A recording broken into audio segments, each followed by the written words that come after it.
viewers, welcome to our channel. Today we start an important question of class 11th physics.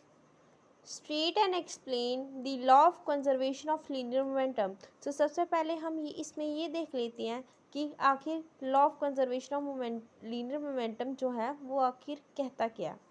उसके according when no external force acts on a system of several interacting particles, then the total linear momentum of the system is conserved. कि जब कोई भी external force apply ना करी हो तब अगर हम एक सिस्टम पे काम करें तो उसका जो लीनियर मोमेंटम होगा वो कंजर्व रहेगा।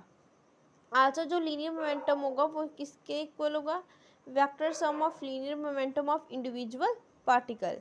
A proof or derive the law of conservation of linear momentum from Newton's second law।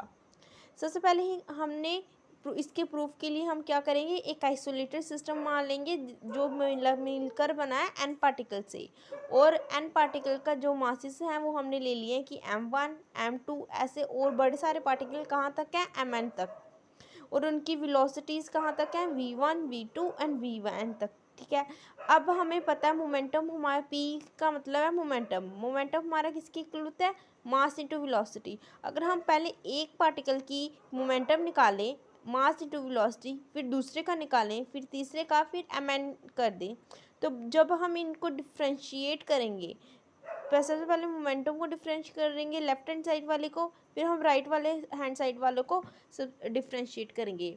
मास इसलिए बाहर आ जाएगी क्योंकि मास हमें पता है कि मास जो होती है वो एक कांस्टेंट टर्म होती है, जब हम डिफरेंशिएशन करते हैं तो उसे बाहर निकाल देते हैं।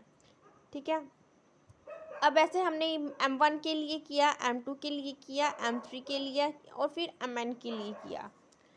अब इसके नेक्स्ट है कि ये जो हमारा हमें पता है कि जो हमारा dv/dt होता है वो किसकी इक्वल होता है, एक्सेलरेशन की इक्वल होता है। तो इसे